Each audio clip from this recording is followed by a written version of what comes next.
Ease. You're a Hell's Angels man, Emily said, staring at the sabotage brake line coiled in her hand like a dead snake. Ease. Somebody tried to kill you tonight. Dax looked at her, this young woman covered in grease at midnight, holding the proof of his murder attempt as calmly as if she'd found a loose bolt. Ease. And you fixed it anyway, he said quietly, without asking me a single question. Emily set the brake line on her workbench and reached for a clean one. Ease. You needed help, she said. That's the only question that mattered. Ease. If a stranger showed up at your door at midnight, broken, bleeding, and riding a motorcycle that someone had rigged to kill him, what would you do? Emily Carter opened her garage door anyway. Ease. And that one decision changed everything. Welcome to the channel. Ease.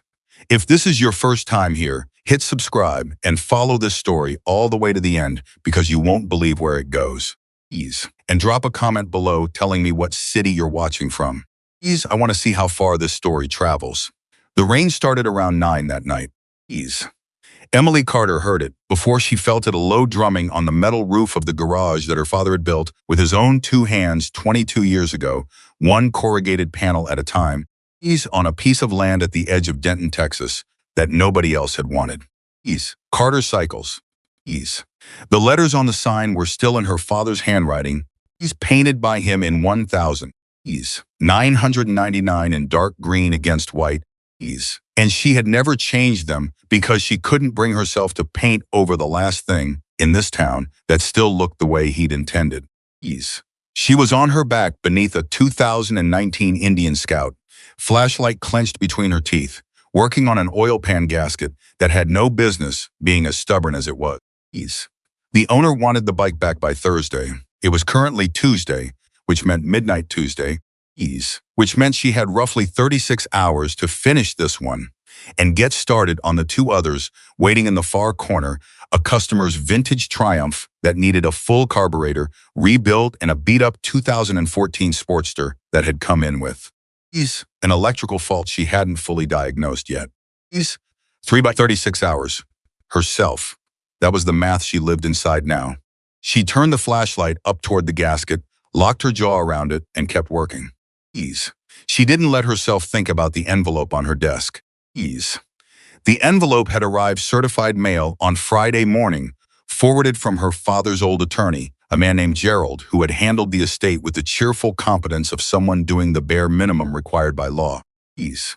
The return address on the envelope was Meridian Property Solutions, LLC, and the letter inside had used the word compliance 11 times in 4 paragraphs. Ease. She'd counted. The core of it was simple enough. Her father had signed a financing agreement in 2019 to get emergency capital to keep the garage running during a rough stretch. Ease.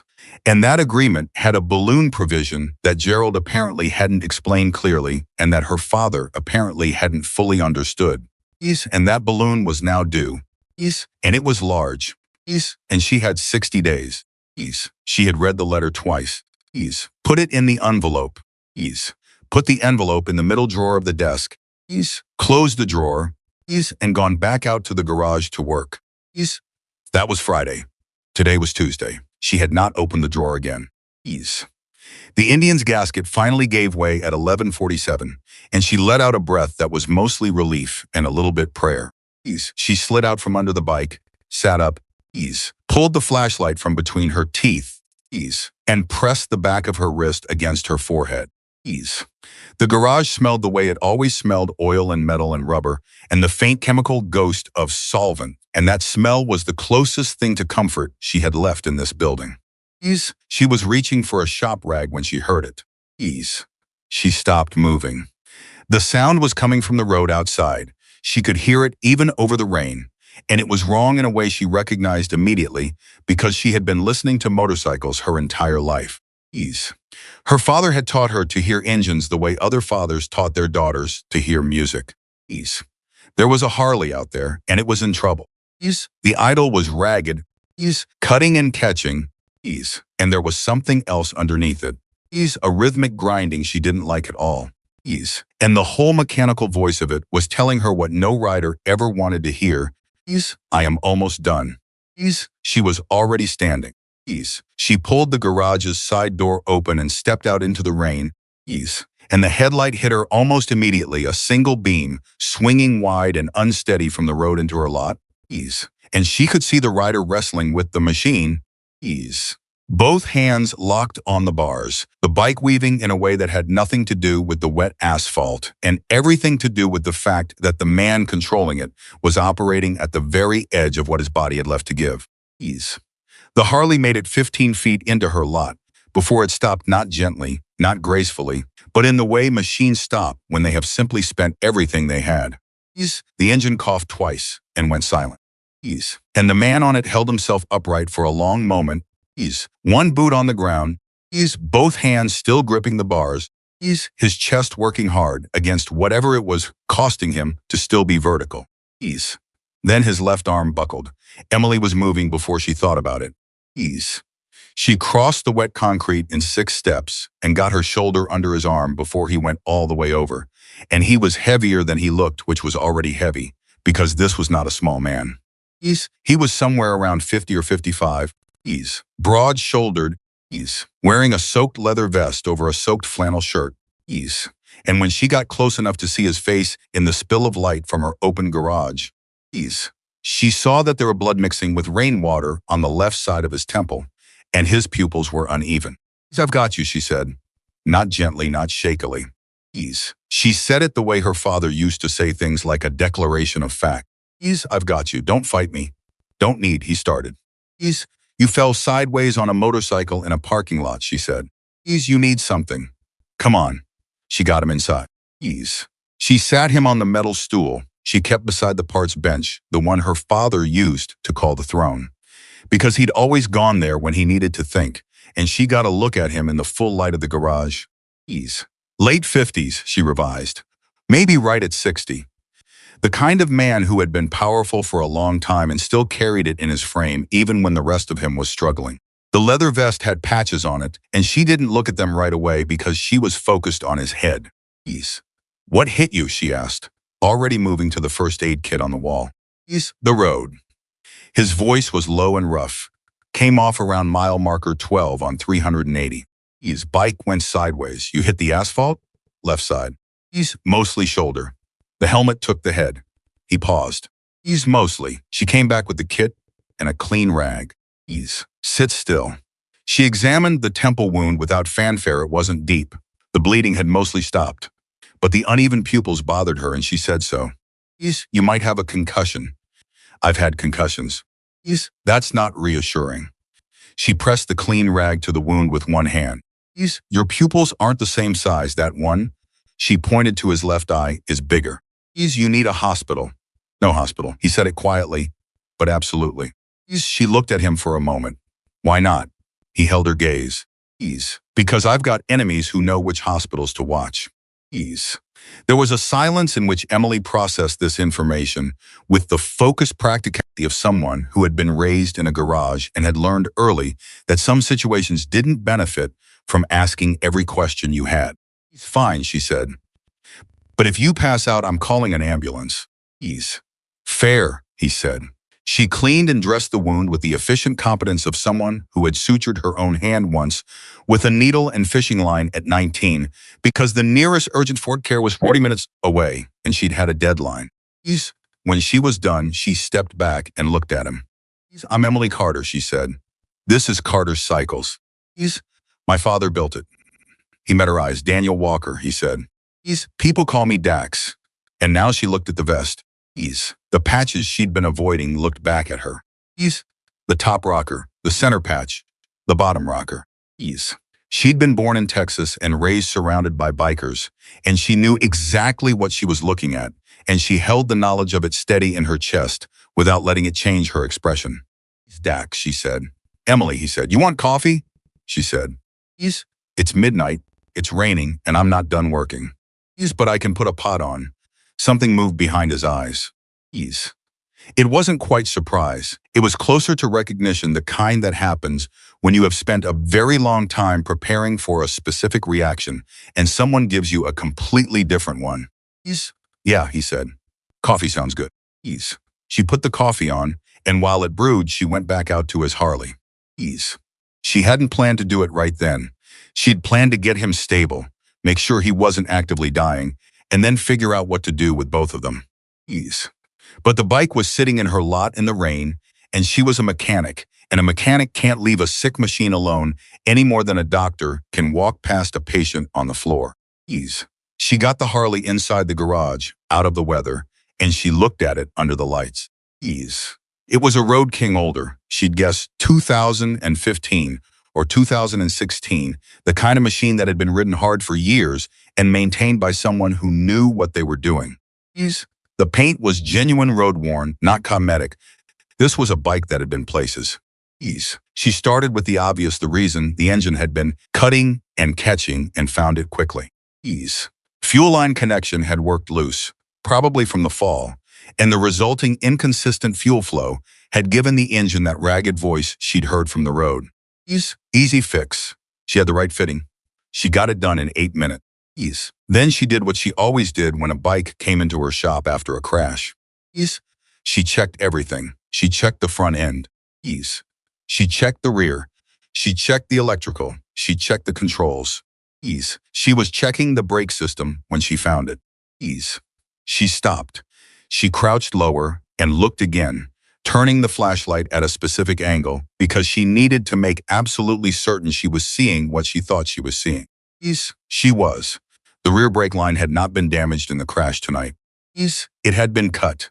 Not all the way through, not in a way that would announce itself immediately. Ease. It had been cut in a precise, deliberate way.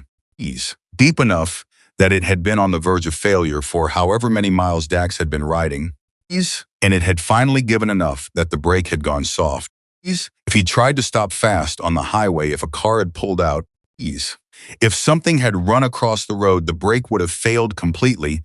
Ease. And at highway speed, with one brake gone, and a man who had no reason to believe his equipment wasn't trustworthy, the result would have been a coroner's report, not a mechanic's bill. Ease. Emily knelt beside the bike for a long moment. The rain was still hitting the roof above her. Ease. The coffee had finished brewing, and she could smell it from the kitchen corner. Ease. She could hear Dax breathing from across the garage, steady now, which meant he wasn't actively deteriorating. Ease. She took a slow breath. Then she stood up, walked to her parts shelf, and found the brake line she needed. Ease. She was halfway through the repair when he spoke from behind her. Ease. You found something. It wasn't a question. She hadn't heard him get up, and she had the brief, detached thought that a man that size moving that quietly was a relevant data point. She didn't stop working. Sit back down. You had a head injury. Ease. Emily. She set the flashlight down and turned to look at him. Ease. He was standing 4 feet behind her, one hand on the workbench for balance, and his eyes were on the brake line she was replacing. Ease. She watched him look at it. She watched him understand what he was seeing. Ease. The old line, he said. His voice had changed. Where is it? Ease. She reached to the side and picked up the section of line she'd cut away. Ease. She held it up so he could see it in the light. See the cut. Ease. The silence that followed was the kind that has weight. Ease. How long ago? Ease. Dax said. Ease. And his voice was very quiet. Ease. Do you think that was done? Ease. Given how far it had deteriorated and the pressure you'd have been putting on it at highway speed, Emily said. Ease. Not tonight. This was done sometime in the last day or two. Ease. Whoever did this knew exactly how much to cut. Not enough to fail immediately. Ease. Enough to fail when it would be catastrophic. Dax looked at the brake line. Ease. He looked at Emily. You're a Hell's Angels man, she said. Ease. Not an accusation, a simple statement. Somebody tried to kill you tonight. She set the cut brake line on her workbench. Ease. And you found your way here. He was quiet for a moment. Ease. You're fixing it, he said. Even knowing that. You needed help, she said. Ease. That's the only question that mattered. Ease. She finished the brake line repair at 1:15 in the morning. Ease. She tested the system twice. Ease. Applied pressure to the pedal. Ease. Checked the connections. Ease. Tested again. Ease. She verified the fuel line connection she'd already done. Ease. She went over the front brakes. Ease. The lighting. Ease. The throttle. Ease. The clutch. Ease. She did not do a half job. Her father had told her 10,000 times across a childhood and a young adulthood that a mechanic's reputation was built on the jobs nobody was watching. Ease. Anyone can do good work when someone's checking, he used to say. Ease. The work that makes you is the work you do alone at midnight when nobody'll ever know the difference. Ease. When she was done, she washed her hands at the shop sink and came back to where Dax was sitting on the throne stool. Again, she'd won the argument about him lying down on the break room cot by approximately 0% ease, which was the rate at which Dax Walker apparently accepted being told what to do, and she handed him a mug of coffee that was by now very strong and slightly overbrewed, and she didn't apologize for either of those things. He took it with both hands. He looked down into it. Ease. He didn't say anything for a moment. "What do you want for this?" he said. Ease. "Nothing," she said. He looked up. "I don't charge for midnight emergencies," she said. Ease. "My dad didn't either. I kept the policy." Dax Walker looked at her with an expression she would later describe to herself as something like a man revising an assessment he'd made quickly and now understood was incomplete. "Ease, your dad taught you the work?" he said. "Everything I know," she said. "Ease, he died 14 months ago. Left me the shop. Good man?" Ease. She wrapped both hands around her own mug. "The best man I ever knew." Ease. Dax nodded slowly. He drank his coffee. He was quiet for a moment in the specific way of someone deciding something. Ease. "The people who cut that line," he said. "They did it because I've been asking questions about something." Ease. "Something they don't want asked about." Emily waited. Ease. "There's a company," he said, "based out of Fort Worth. Ease goes by Meridian Property Solutions." Ease. "They've been working through half a dozen counties, buying up small businesses, not cleanly using contract provisions that borderline legitimate attorneys wrote specifically to entrap people who don't read the fine print close enough." Ease. "Small repair shops, restaurants, a machine shop in Louisville. Ease. A body shop in Gainesville." He paused. "A motorcycle repair garage in Denton." Ease. Emily went very still. Dax met her eyes. "They're the ones who hold the financing agreement on this property," he said quietly. "Ease, aren't they?" She set her coffee down. Her hands were completely steady. Ease. She was proud of that, later, when she thought about it. Ease. "How do you know about that?" "Because 3 other businesses got the same letter you got, on the same Friday, from the same certified mail origin point. Ease, and one of those business owners is a man I've known for 30 years. He paused. Ease. "He called me 2 weeks ago. I've been looking into it since then." Ease. "And 4 days ago, I got close enough to something specific that someone decided I needed to stop looking." Ease. Emily stared at him. "You came off your bike on Route 380, she said slowly. Ease. Mile marker 12. That's 8 miles from here." Ease. 6 miles from the Meridian Regional Office, he said. Ease. "Which is where I was tonight before my brake line finished failing." Ease. The rain on the roof seemed louder suddenly. Emily turned and looked at the cut brake line sitting on her workbench. Ease. She looked at it for a long moment. "The letter they sent me," she said. Ease. "I've been ignoring it." "I know," he said. "Emily," he said her name like he was being careful with it. Ease. "I know you've been ignoring it because you're hoping it'll turn out to be a mistake or that 60 days is enough time to figure something out." Ease. "It isn't a mistake, and 60 days isn't enough time." Ease. "Not the way they've structured this." She turned back to look at him. "So what are you telling me?" "I'm telling you that what you did tonight, the brake line, the repair, keeping that evidence," he looked toward her workbench, "you didn't just fix my motorcycle." Ease. "You may have just given me something I needed. I kept it because it's evidence of what happened to you," she said. Ease. "Not because I was thinking about my garage." "I know that," he said. Ease. "That's why I'm telling you." There was a long silence. Ease. "What are you going to do about your brake line?" Emily said. Ease. "About who cut it?" Dax looked at her steadily. "Find out who specifically gave the order," he said. Ease. "And make sure the right people know what they did." Ease. "Legal right people," she said. "Or the other kind." Ease. "I've been doing this long enough to know the difference matters," he said. Ease. "And I've been riding long enough to know the answer I want to give you isn't always the answer that actually fixes things." He paused. Ease. "This one requires the legal kind. The other kind doesn't hold." Ease. Emily looked at him for a moment. Then she nodded once. Ease. "The brake line is in a plastic bag on the top shelf of my parts cabinet," she said. Ease. "The bag is dated, timed, and labeled with the work order number." Ease. "My father always said documentation was the mechanic's most important tool." She paused. Ease. "I'm starting to think he might have been right about more than motorcycles." Ease. Dax Walker set his coffee mug down on the workbench. Ease. He reached into the inside pocket of his leather vest and produced a card, plain white, just a name and a number, and he put it on the workbench beside the mug. Ease. Tomorrow morning, he said. Not earlier. You need to sleep. Ease. He looked around the garage at the Indian, still half assembled in the center bay, at the Triumph waiting in the corner, at the tools hung in precise order on the wall, the way her father had arranged them, and she had maintained them. Ease, you've got work to do first. Emily picked up the card. Ease, you're not staying. I'll be on the road before sunup, he said. Safer for both of us if I'm not here when daylight comes. Ease, she looked at the card, looked at him. Your head, she said. Ease, the concussion. I've had worse. That's still not reassuring. Ease, something that was almost a smile moved across his face. Ease, it was brief.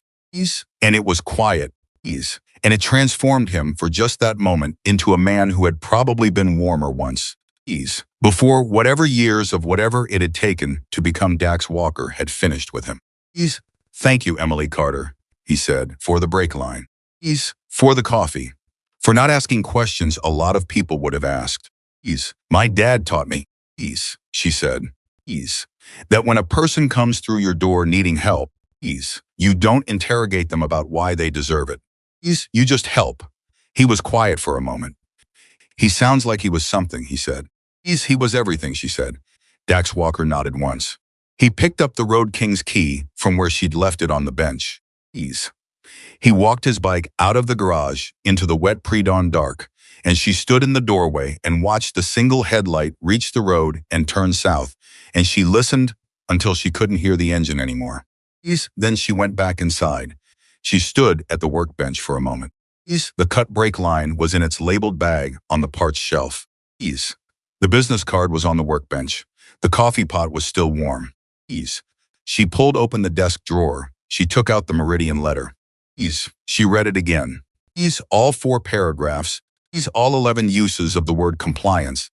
And this time, she didn't put it back. She sat down at the desk and she read it again. More slowly. And she thought about everything Dax Walker had told her. And she thought about the 3 other businesses. And the man Dax had known for 30 years. And the specific Friday on which all of them had received their certified letters from the same origin point. She thought about her father, who had spent 22 years building something on a piece of land nobody else had wanted. One panel at a time, in his own handwriting. She picked up a pen. She started making notes. Outside, the rain was finally slowing. Down Route 380, somewhere in the gray pre-dawn, a Road King was riding south with repaired brakes and a fuel line that would hold. And the man on it was thinking about a young woman who had opened her garage door at midnight without asking why she should. Emily Carter worked at her desk until the sun came up. She had not solved anything yet, but she had stopped running from it. And sometimes that is the beginning of everything. Emily slept 3 hours. She knew it was 3 because she had looked at the clock on the desk when she finally put her pen down 6:14 in the morning, and she had set an alarm for 9. And when the alarm went off, she had lain on the break room cot for exactly 45 seconds before she swung her legs over the side and stood up.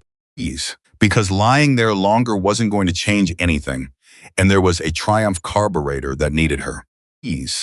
She worked through the morning on coffee and the specific kind of focus that arrives when a person has decided to stop being afraid of something.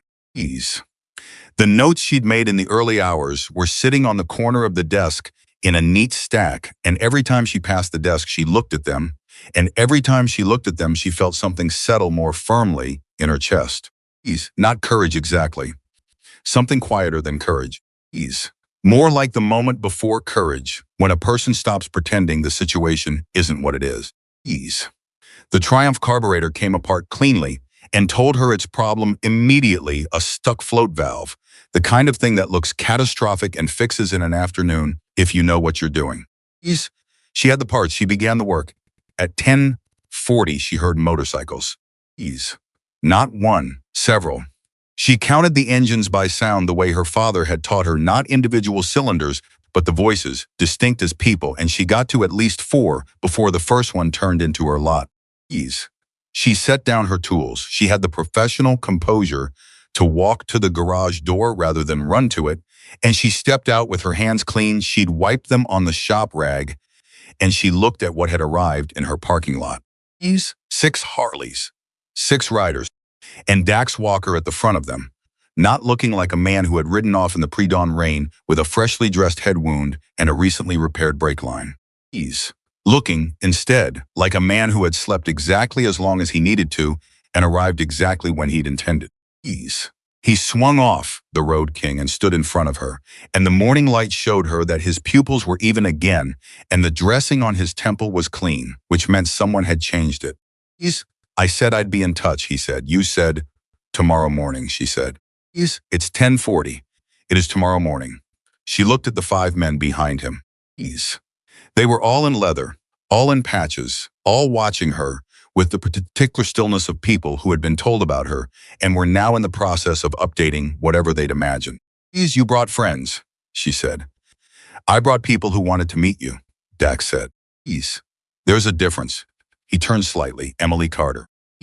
Meet the people who spent the last 4 hours very interested in what I had to tell them. The man closest to Dax stepped forward. He was younger than Dax by about 10 years, compact and lean, with intelligent dark eyes, and the kind of jaw that looked like it had taken a punch or two and not minded. He's Marcus Webb, he said. Dax says you're the best mechanic in Denton County. Dax doesn't know the mechanics in Denton County well enough to say that, Emily said. Marcus Webb looked at Dax. Something passed between them. Then Marcus looked back at Emily, and the corner of his mouth moved in a way that was not quite a smile, but was definitely something. He also said you'd say something like that, Marcus told her. She crossed her arms. Not defensively. She stood the way her father had always stood, weight-balanced, nothing apologetic in it. What can I do for you, gentlemen? Dax didn't answer immediately. Instead, he looked past her into the garage. And she watched him take in the Triumph half-assembled on the center lift. The Indian finished and waiting in the corner. The tools on the wall in their precise order. The general organized industry of a place that was being worked rather than abandoned. He looked at it with the eyes of someone who understood what they were seeing. Your shop is still running, he said. My shop is always running, she said. Even with the letter, especially with the letter. She held his gaze. What is it you actually came here for, Dax? He was quiet for a moment. Then can we come inside? She made coffee for 7. She did it without comment or ceremony, which she later understood had said something to them, though she didn't think about it at the time. She was focused on the practical question of having 6 large men in leather standing in a garage that was also a working repair shop. And the answer to that question was to put coffee in their hands and establish that this was her space, and she ran it. Dax sat on the throne stool. The others distributed themselves around the garage with the unconscious spatial awareness of people accustomed to reading rooms, and nobody touched her tools or her bikes without asking, which she noted. Tell me what you know about Meridian, Dax said. Tell me what you know first, she said. You came to me. Dax accepted this without argument. He told her what he'd been investigating for the past 2 weeks, more detail than he'd given her at midnight, filling in the pieces he'd held back when he wasn't sure who she was. Meridian Property Solutions had been incorporated in Delaware 18 months ago with a registered agent that connected through 3 shell layers to a holding group based in Fort Worth. The man behind it, at least, the man whose fingerprints were on the actual decisions, even if his name wasn't anywhere in the official documentation, was a developer named Harlan Cross. Cross has been wanting to build in this corridor for 5 years, Dax said. Light industrial conversion. Turn the small business district into mixed-use development. High-end. The kind of thing that makes money for investors and makes neighborhoods unrecognizable to the people who grew up in them. He drank his coffee. The problem he kept running into was that the properties he needed weren't for sale. People didn't want to sell, so he stopped asking. And started lending, Emily said. And started lending, Dax confirmed. Set up Meridian to offer financing to businesses that were struggling, terms that looked reasonable on the surface. with provisions buried in the secondary clauses that gave Meridian significant leverage if payments or valuations shifted in specific ways. They used two attorneys who specialized in making predatory language look like standard commercial boilerplate. Emily thought about Gerald, her father's attorney, cheerfully handling the estate with the competence of someone doing the bare minimum. My father, she said. He signed with them in 2019. Because the garage was struggling and they offered him terms that looked viable, Dax said. Not gently, but honestly. Your father wasn't careless, Emily. He was a small business owner dealing with a cash problem and a predatory actor who was very good at looking legitimate. She had made a decision sometime in those early morning hours over her notes that she was not going to cry about this in front of anyone. She held to that decision now. How many businesses? We've confirmed 11 in 5 counties, Marcus said from across the garage. We think there are more that haven't connected the pattern yet because they don't know other people got the same letter. Emily turned to look at him. You've been working on this too. For 10 days, Marcus said, since Dax brought it to us. She looked at the group of them, 6 men who had ridden here at 10:40 in the morning on a weekday, and she thought about what that meant in practical terms. In terms of what they had chosen to spend their Tuesday doing. Why, she said. I'm not asking it wrong. I'm genuinely asking. This isn't your fight. The garage was quiet for a moment. Dax set his coffee down. The machine shop in Louisville, he said. That's a man named Frank Kowalski. He's been my brother's closest friend for 35 years. The body shop in Gainesville belonged to a woman who took in 3 of our members' kids during a stretch that was rough for their families. The diner on Elm and Denton, you know it? Rosie's, Emily said immediately. Of course I know it. Rosie Mendez has been feeding people who couldn't pay for 20 years, Dax said. She's got one of those letters too. He looked at Emily steadily. This isn't about us deciding to be heroes. It's about the fact that the people this man is targeting are the same people who have been part of this community for decades. And we know what it looks like when somebody decides those people are disposable. Emily was quiet for a moment. Rosie got a letter, she said. Same Friday. Same origin point. Emily thought about Rosie Mendez, who was 63 years old and had started the diner with her husband 30 years ago and had kept it going alone for the last 8 years since he died. And who put a plate in front of anyone who came through her door, regardless of what was in their wallet. She thought about Frank Kowalski's machine shop, which she'd never been inside, but whose sign she had driven past 100 times. She thought about the body shop in Gainesville, which she didn't know by name, but could picture in the way you picture the furniture of a community always there. Part of the landscape is unremarked on until it isn't. What does he want my garage for specifically, she said. Marcus moved to stand beside Dax. Your property sits at the exact center of the corridor Cross needs for his development. The other acquisitions build around it, but without this lot, the whole project has a hole in the middle that kills the financing structure. He looked at her.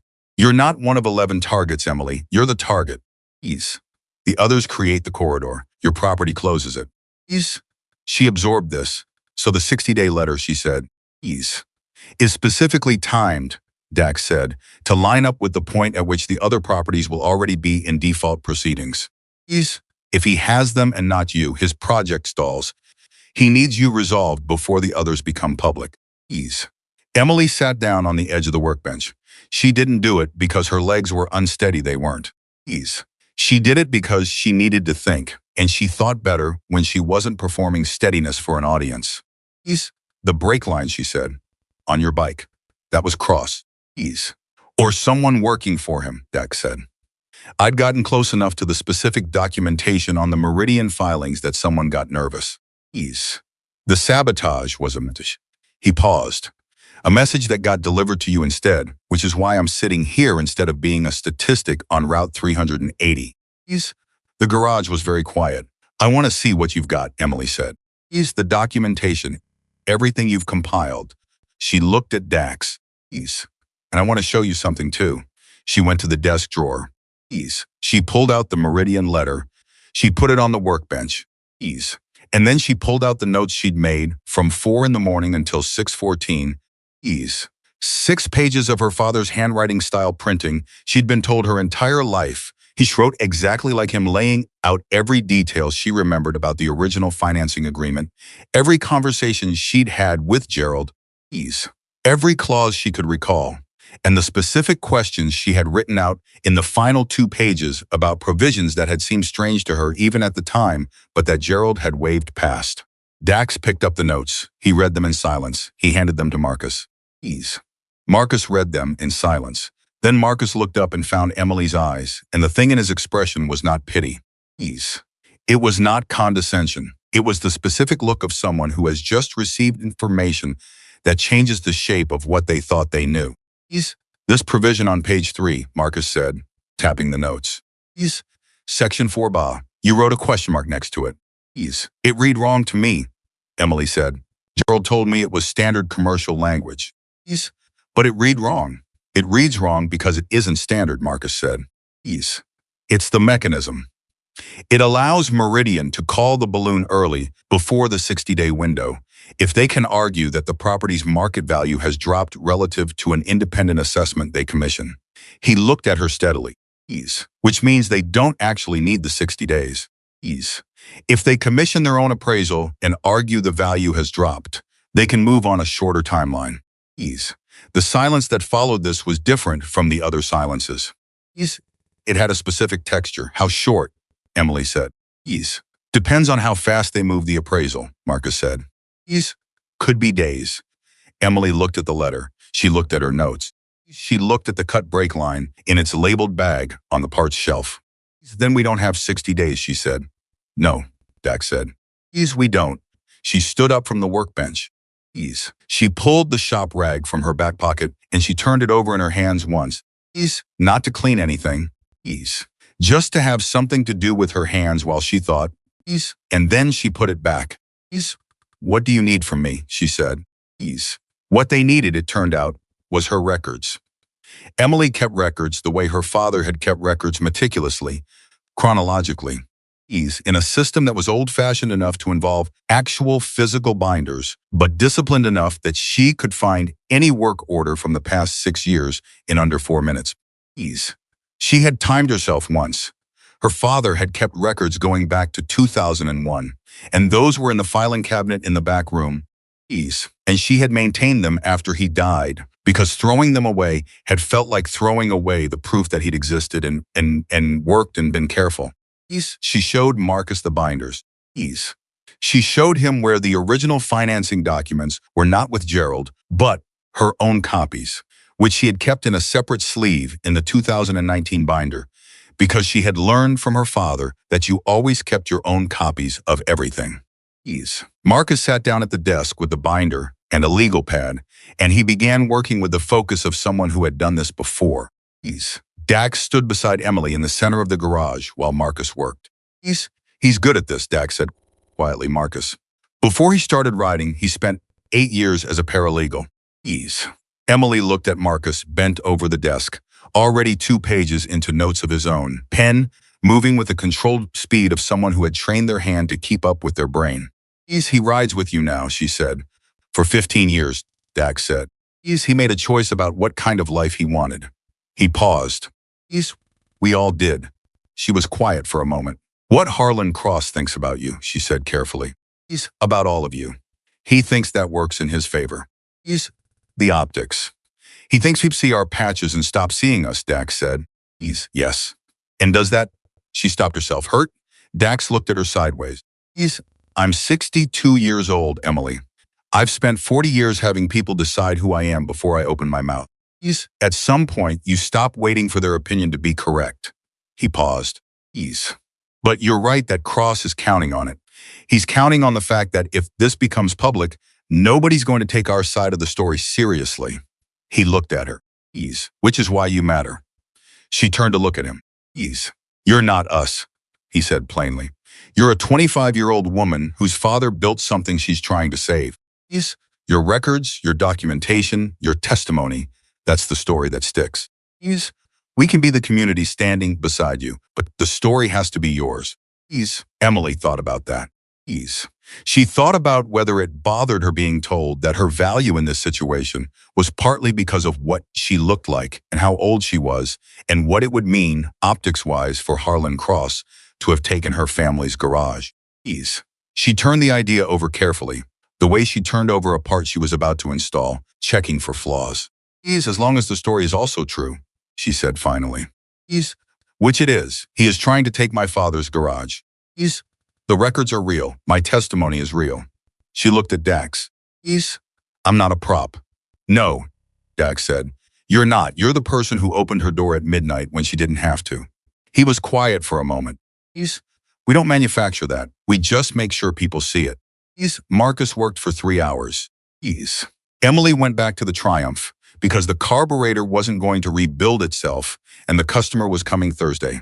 And she wasn't going to let Harlan Cross cost her that job on top of everything else. Ease. The other 5 men drifted in and out of the garage with the easy comfort of people who understood working spaces. Ease. And one of them, a quiet man named Ray, who said almost nothing, but had the hands of someone who had done mechanical work, held a light for her when the carburetor reassembly required 3 hands and she only had 2. Ease. And he held it exactly where she needed it without being told twice. Ease. At 2 in the afternoon, Marcus came out of the back room with his legal pad and 14 pages of notes. Ease. He put them on the workbench. Okay, he said. Here's what we have. Ease. What they had was this. The original financing agreement contained 3 provisions that individually might pass legal scrutiny, but together constituted a coordinated mechanism for manufactured default. Ease. Marcus had identified the same 3-provision pattern in documents he'd obtained from 2 of the other Meridian targets. Ease. The pattern was identical, not similar. Identical, which meant it wasn't boilerplate. Ease. It was a template, a deliberately designed trap. Ease. If we can get the documents from the other businesses, ease, Marcus said, ease, all 11, ease, and show that template side by side, ease, that's not a civil complaint. Ease, that's a fraud pattern. You need a lawyer, Emily said. We have one, Dax said. In Dallas. She's been looking at this since last week. She, Emily said. Her name is Patricia Dunn, Marcus said. Ease. She spent 12 years as a federal prosecutor before she went private. Ease. She's handled RICO cases. She knows what a fraud pattern looks like, and she's been waiting for enough documentation to take to the right people. He paused. Ease. She's been waiting for the linchpin property. Everyone in the garage was looking at Emily. Ease. She understood what that meant. Me, she said. Your records are the cleanest, Marcus said. Ease. Your father was meticulous. The timeline is documented from the first contact through the signing through every payment made. Ease. You even have a note in the 2019 binder. He held up a page where your father wrote, and I am quoting directly, Gerald says 4 ba is standard. Ease. Something still reads wrong. Keep watching it. Your father flagged the exact provision. Ease in writing. In a contemporaneous record. Emily stood very still. Ease. Her father had known. He hadn't known what it was, hadn't understood the mechanism, but he had known something was wrong and he had written it down because that was the kind of man he was. Ease. He had written it down and put it in a binder, and she had maintained the binder. And now it was sitting on a desk in the garage he'd built, and it was going to be the thing that undid Harlan Cross. Ease, he knew, she said. It came out quieter than she intended. He knew something, Dax said. Not cruelly. Honestly. Ease. He just didn't have all of it. She took a breath. Ease. She let it out. She reached for the legal pad, and she looked at the 14 pages Marcus had written, and she understood most of it immediately and asked 2 questions about the parts she didn't. Ease. And Marcus answered both questions without condescension, which she noted and appreciated. Ease. Patricia Dunn needs to see all of this, she said. Ease. She can be here tomorrow, Dax said. Emily looked up. Ease. You already called her. I called her at 8 this morning, Dax said. Ease. I told her we might have what she needed. She said she'd clear her afternoon tomorrow if we did. Ease. Emily set the legal pad down. Ease. She looked at the garage around her, the Triumph she was, halfway through. Ease. The morning's work. Ease. The binders in the back room. Ease. The sign above the door in her father's handwriting. Ease. Tomorrow afternoon, she said. If that works for you, Dax said. Ease. It works, she said. She picked up her wrench. The Triumph won't rebuild itself. Ease. There was a pause. Then Marcus said with the same quality of not quite a smile he'd had earlier. You want any help? She looked at him, at his hands. You know carburetors, she said. He's 1971 Triumph TR6, he said. Had one for 4 years. She handed him a secondary tool. Then yes, she said. Please, I want help. They worked until 5. Please. At some point, she couldn't have said exactly when the garage had shifted from feeling like an invaded space to feeling like a full one, and the difference between those two things was significant. Please. The other men came and went. Someone produced sandwiches from somewhere around 1:30. Please. Ray held the light again when she needed it. Please. Dax sat on the throne stool and made 2 phone calls she didn't ask about and answered 3 that came in. Please. And once she heard him say, very quietly, but with a finality that closed the subject, no. Please. Not that way. We do this right. She didn't ask what that had been about. Please. She didn't need to. When the Triumph was fully reassembled and she ran it up on the lift and fired it, and the engine came alive clean, and even Marcus let out a sound that was halfway between a laugh and an exhale, and she felt the satisfaction of it move through her, the way it always did when a sick machine found its voice again, pure and uncomplicated and hers. She brought it down off the lift and turned to find Dax watching her. You're good, he said, simply. Not a compliment offered to make her feel better. An assessment. I know, she said. Simply, not error. The same honest register. He nodded once. Patricia Dunn tomorrow at 2, he said. We'll be here. How many of you? She said. He considered. 6, maybe 8, she looked at him. This garage has seen worse crowds, she said. My dad used to do community cookouts out of this lot every July 4th. Fit 60 people in here once. Something crossed Dax Walker's face that was the closest she had yet seen to unguarded, a brief, undefended expression of a man encountering something unexpectedly good in the world. July 4th cookouts, he said. 40 years he did it, she said. He's never missed one. Dax was quiet for a moment. We won't miss tomorrow, he said. He held out as she shook it, as firm as his, no performance in it. And then the men began moving toward their bikes, and she stood in her garage doorway and watched them go. 6 Harleys pulled onto the road, and she listened to their engines until the sound was gone. She went back inside. She sat at the desk. She opened the 2019 binder to the page Marcus had quoted. There was her father's handwriting, the same careful block letters that were on the sign above the door. The same letters she'd been told her whole life she replicated when she printed anything.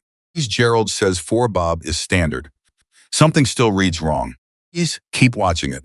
She put her hand flat on the page. She kept it there for a moment. Then she closed the binder carefully and put it back in its place. Tomorrow Patricia Dunn was coming. Tomorrow something was going to begin that was bigger than a brake line or a certified letter or a 60-day window. Emily Carter turned off the desk lamp. Walked back out to the garage. Picked up her tools.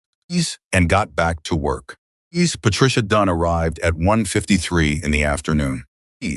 Emily knew who she was before she got off the motorcycle, and she was on a motorcycle which Emily had not expected. A clean silver BMW R125 EGs, ridden with the upright confidence of someone who had been doing it a long time, because Dax stepped forward when she pulled in, and the way he moved toward her was different from the way he moved toward anyone else. Not deference exactly. More like the recognition between 2 people who have been through something difficult together and come out knowing exactly what the other is worth. Patricia Dunn was 51 years old. Medium height. Natural gray threaded through dark hair. She wore short and practical. And she had the kind of face that had probably been called intense her whole life by people who meant it as a gentle criticism and hadn't understood they were paying her a compliment. She pulled off her helmet, tucked it under her arm, and looked at the garage sign the way people looked at things when they were already thinking 3 steps past the immediate moment. Then she looked at Emily. You're Carter's daughter, she said. Not a question. Emily, she said, you want coffee before we start? Patricia Dunn smiled at a fast, real smile. Nothing performed about it. I want to see the binders first, she said. Coffee. Emily liked her immediately. 8 bikers were in the garage. Patricia sat up at the desk in the back room with the binders. her laptop, and a legal pad, and she worked with the focused intensity of someone who had spent a career reading documents the way Emily read engines, listening for the sound that wasn't right, the vibration that didn't match, the thing that wanted to be hidden underneath, the thing that was visible. Emily stayed close, answering questions when Patricia asked them, finding specific documents when Patricia needed them, and staying out of the way when Patricia needed to think. At 2:47, Patricia stopped writing. She put her pen down. She sat back in the chair and looked at the ceiling for a moment, in the specific way of someone absorbing something important. Emily waited. Emily, Patricia said, how well do you remember the conversation with Gerald when your father signed the original agreement? Clearly, Emily said. I was there. Dad wanted me there for everything after Mom left. Said 2 sets of ears were better than 1. Patricia turned to look at her. What did Gerald say about Section 4B? He said it was standard commercial language, Emily said. He said it was a routine valuation provision, common in commercial real estate financing, nothing to worry about. Did your father push back? He asked Gerald twice, Emily said. Gerald used the word standard, both times. Dad wrote it in the binder, she paused. What Gerald didn't say was that the valuation wasn't independent. Meridian commissions it, which means Meridian controls when and how the valuation happens, which means the trigger for early call is entirely within their control. Patricia looked at her steadily. You figured that out from the notes you made. I figured it out at 4 in the morning after Dax told me what Meridian was, Emily said. Gerald figured it out too. He had to have. She stopped. She took a breath. He had to have known what that provision meant. The garage was very quiet. Patricia picked up her pen. Gerald's full name. Gerald Simmons. He's in Denton. Same office for 20 years. Patricia wrote it down. She wrote something else beneath it. She drew a line under both entries and moved on, and Emily watched her do it and understood that Gerald had just become a thread in a larger pattern Patricia was already pulling. Dax appeared in the doorway of the back room. He looked at Patricia. Patricia looked at him. Something moved between them in the way of people who have had 100 conversations without words. How bad, he said. Bad enough to be useful, Patricia said. Give me 30 more minutes. The 30 minutes became an hour. At 4:15, Patricia came out of the back room with her legal pad and her laptop, and she set them on the workbench, and she looked at the 8 men. And Emily gathered in the garage, and she said, without preamble, without warm-up, here's what we have, and here's what we need. What they had was a documented fraud pattern. The 3 provisions Marcus had identified were present in identical language in the Meridian agreements for 4 of the 11 businesses, the 4 whose documents they currently held. The template matched precisely enough that Patricia was prepared to argue it was not coincidence or standard form language, but a deliberately engineered mechanism for manufactured default. Gerald Simmons, as the attorney who had represented Emily's father in the transaction, had an obligation to identify predatory provisions in his client's interest. The evidence suggested he had failed that obligation, and Patricia's phrase for the specific natures of that failure was quiet and careful and landed in the garage like a stone in still water. The question is whether Gerald's failure was negligent or cooperative. The room was very quiet after that. Cooperative, Dax said. Not a question. It's a question, not a conclusion, Patricia said. But it's a question that needs answering, and the answer changes the shape of this significantly. She looked at Emily. If Gerald was cooperating with Meridian, if he was steering clients toward a trap he knew was a trap, then this isn't just a civil fraud case. It's a conspiracy, and that gets us into territory where federal jurisdiction becomes relevant. Emily thought about Gerald, his cheerful competence, his casual dismissal of her father's question, the way he had said standard twice easily, like a man who had said it many times before and found that it always worked. He had other clients, Emily said slowly, in the years around 2019. Other small businesses. That's what I need, Patricia said immediately. Names. Anyone you know of who used Gerald Simmons around that period who also had financing from a source that turned out to be connected to Meridian or Cross. Because if this is a pattern, if Gerald was a pipeline feeding Cross's targets. Frank Kowalski, Dax said from across the garage. Everyone looked at him. Frank's machine shop, Dax said. Frank used Gerald Simmons. I know because Frank told me he used the same attorney as a business acquaintance he trusted. He paused. The acquaintance was Walter Carter. Emily's throat tightened. Her father had recommended Gerald, had trusted Gerald enough to recommend him. And Gerald had pointed Frank Kowalski toward the same trap he'd helped set for Walter Carter. There are more, Dax said. I can make calls. Make the calls, Patricia said. While Dax made calls, Patricia walked Emily through what came next and what it would cost. Not money. Emily had offered what she had, and Patricia had told her with brisk kindness that the fee arrangement was not Emily's immediate concern. What it would cost was different. It would cost Emily her privacy, temporarily. It would cost her time. It would potentially cost her the 60-day window entirely if Cross moved the appraisal up, if he activated Section 4 before they could get an injunction in place. Emily could find herself in an active default proceeding while the larger case was still being assembled. And if that happens, Emily said, then we fight the default proceeding and the fraud case simultaneously, Patricia said. It's harder. It's not impossible, she looked at Emily directly. But I want you to understand that going forward means the situation gets worse before it gets better. That's almost always true in these cases. The question is whether you can stand in the worst part long enough to reach the better part. Emily thought about her father's handwriting on the sign above the door. She thought about the note in the 2019 binder. Something still reads wrong. Keep watching it. And the fact that he had been right. And the fact that he had documented being right. And the fact that she had kept the documentation. Tell me what I need to do, she said. At 5:30, Dax's phone rang.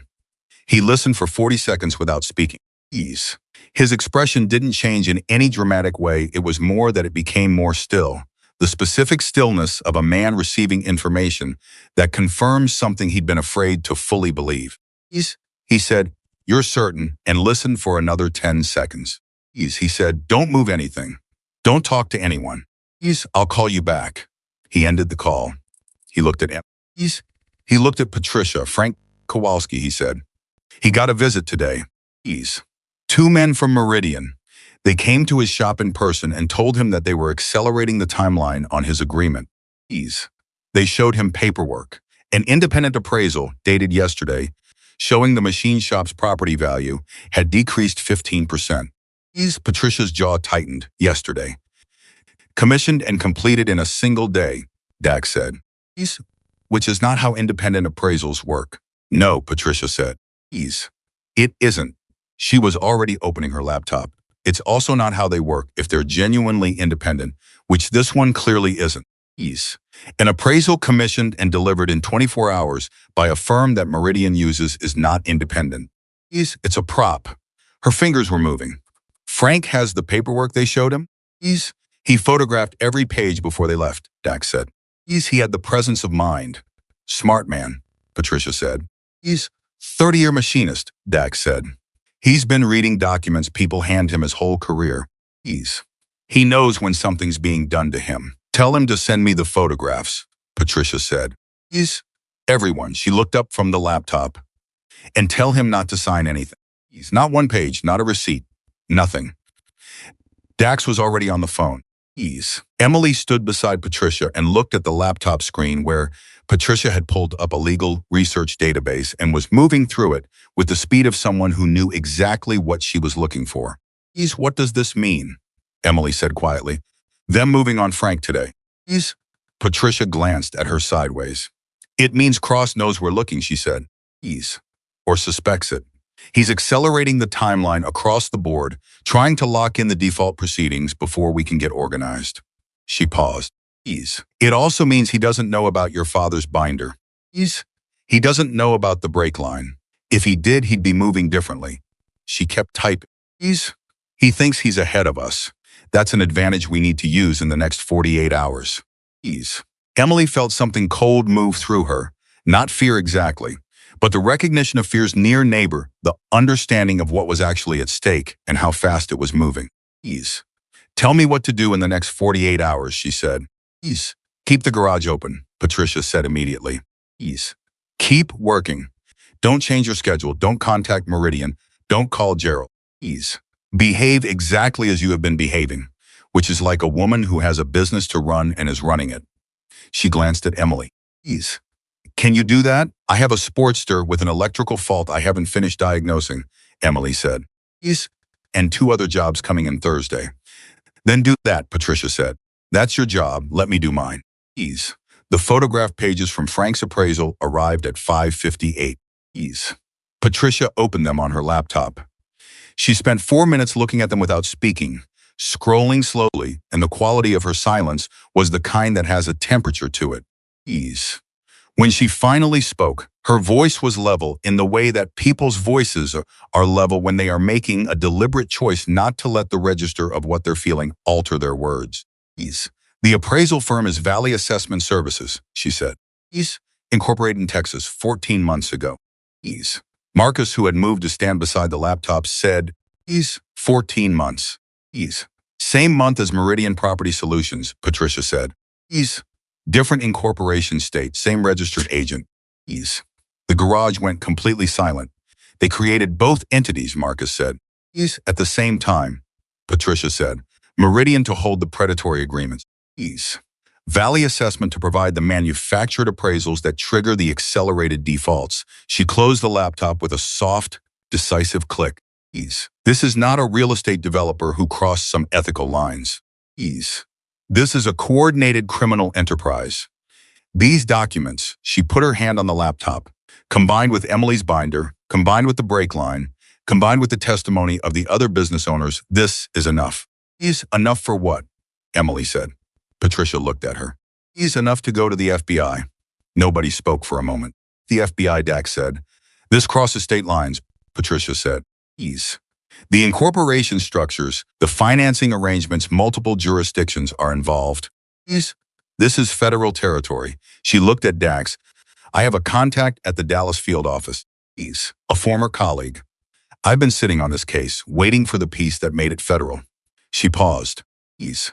Emily's binder is that piece. The Valley Assessment connection is confirmation. She stood up from the workbench. Ease. I'm going to make a call. She stepped out of the garage. Ease. The 8 men and Emily stood in the space she'd left. Ease, who had said almost nothing in 2 days, said, the FBI. Ease. Yes, Dax said. Cross won't know that's coming, Ray said. Ease.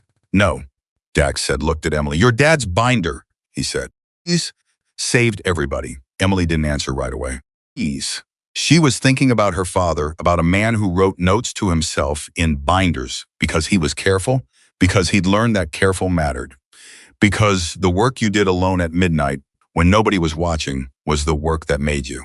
Ease. He had flagged Section 4 and tucked the note into the 2019 binder and died 14 months later without ever knowing what the note meant.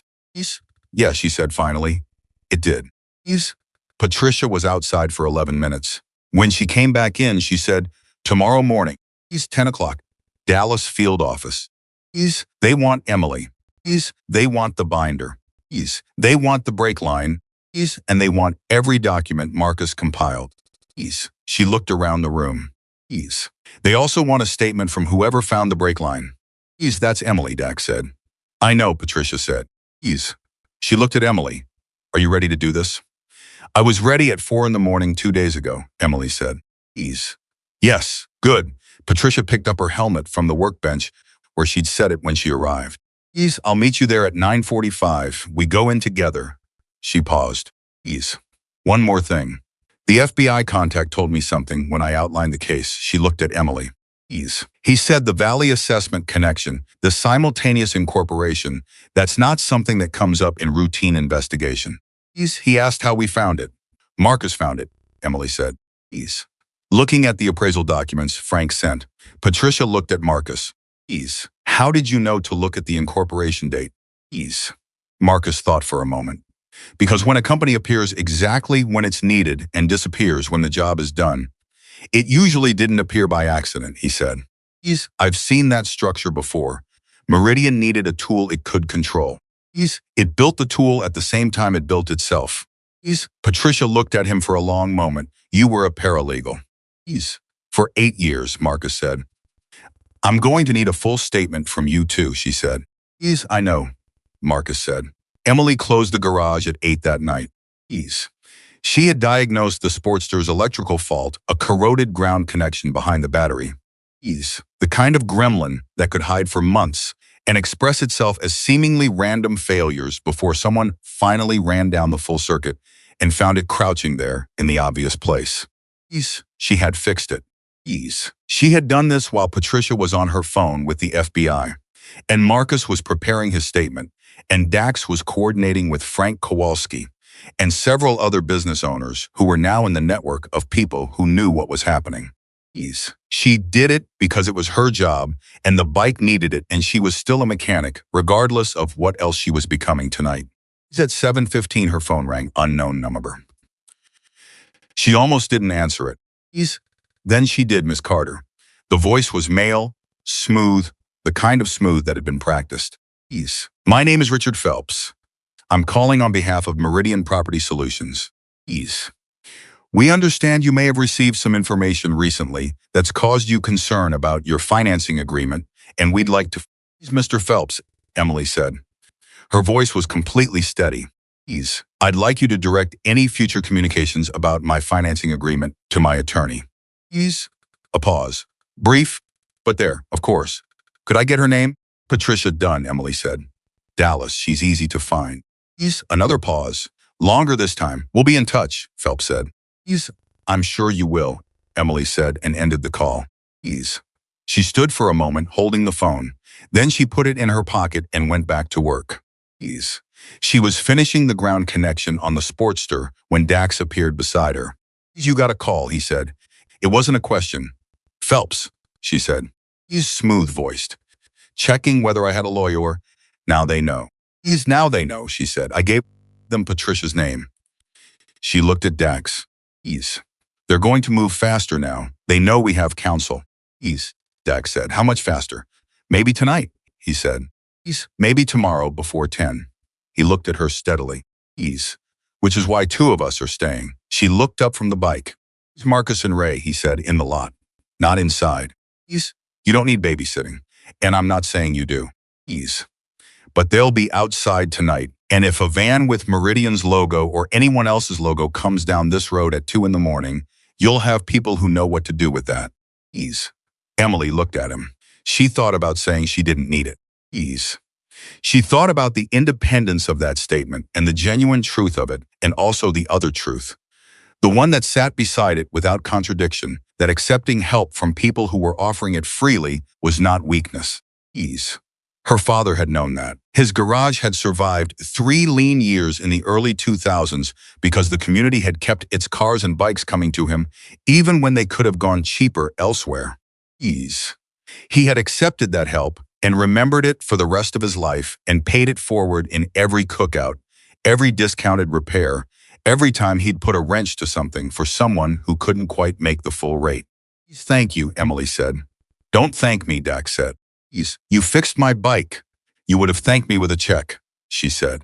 This is different. Maybe, he said. Or maybe people like us, people who do the work and keep the records and fix the things that need fixing. Maybe we were always going to end up standing in the same place when something came after what we built. And he looked at the sign above the door, her father's letters in dark green on white. Walter Carter spent 22 years building something worth protecting. It turns out there were people who understood that even when he was gone. Emily looked at the sign. She had not cried about any of this. Not when she read the letter. Not when she found the brake line. Not when Patricia said the word cooperative about Gerald. Not when she heard that her father had written his note of doubt in 2019 and filed it in a binder and gone on building his life around a trap he couldn't see the whole shape of. She did not cry now either, but she put her hand against the wall below the sign for just a moment, the way you put your hand on something to confirm it's still there. It was there. The garage was still there. And tomorrow at 10 in the morning, Emily Carter was going to walk into the Dallas FBI field office with her father's binder under her arm, and she was going to tell the truth about everything she knew, and the truth was documented, and the documentation was meticulous, and the man who had tried to build a crime around a dead man's careful notes had made a serious miscalculation about what kind of woman that dead man had raised. Emily went back to the Sportster. She had a ground connection to finish, and she was going to finish it right. Marcus knocked on the garage door at 6:45 the next morning. Emily was already up. She had slept 4 hours, which was becoming her standard, and she had made coffee and gone through the binder one more time, not because she needed to. She had the contents memorized by now, but because there was something steadying about handling it, about feeling the physical weight of her father's careful work in her hands. When she heard the knock, she set the binder down and opened the door. And Marcus was standing there with 2 cups from a drive-thru she hadn't heard him leave to find. And Ray was visible in the lot behind him. Leaning against his bike, looking like a man who had spent a comfortable night outside and had no complaints about it. You didn't sleep, Marcus said. Not an accusation. An observation, she said. I'm fine. She took the coffee. You were out there all night. Ray and I traded off, Marcus said. 3 on, 3 off. Nothing came down the road. He paused. Phelps didn't send anyone. Either they decided it wasn't worth the risk, Emily said, or they're waiting to see what we do first. Or both, Marcus said. You ready for today? Emily looked at him. She was wearing clean jeans, her least damaged work shirt, and her father's old leather jacket, the brown one, with the worn elbows that she'd taken from his closet the week after the funeral and had worn exactly twice since. Both times when she needed something from him that she couldn't articulate. She looked, she knew, like exactly what she was. A mechanic's daughter going to the FBI to tell the truth. Ready, she said. Patricia was at the Dallas field office at 9:42, standing outside with a briefcase and the expression of someone who had been to this building before and knew exactly how it worked. She looked at Emily's jacket, looked at the binder tucked under Emily's arm, looked at Dax and Marcus and Ray, who had ridden down with her, and she said, the 3 of you wait outside. This goes smoother without an audience. Dax nodded once. We'll be here. Patricia looked at Emily. Ready? People keep asking me that, Emily said. Because you keep looking like the answer is yes, Patricia said, which is the correct answer. She pushed open the door. Come on. The agent assigned to them was named Carver. Special Agent Daniel Carver. Mid-40s.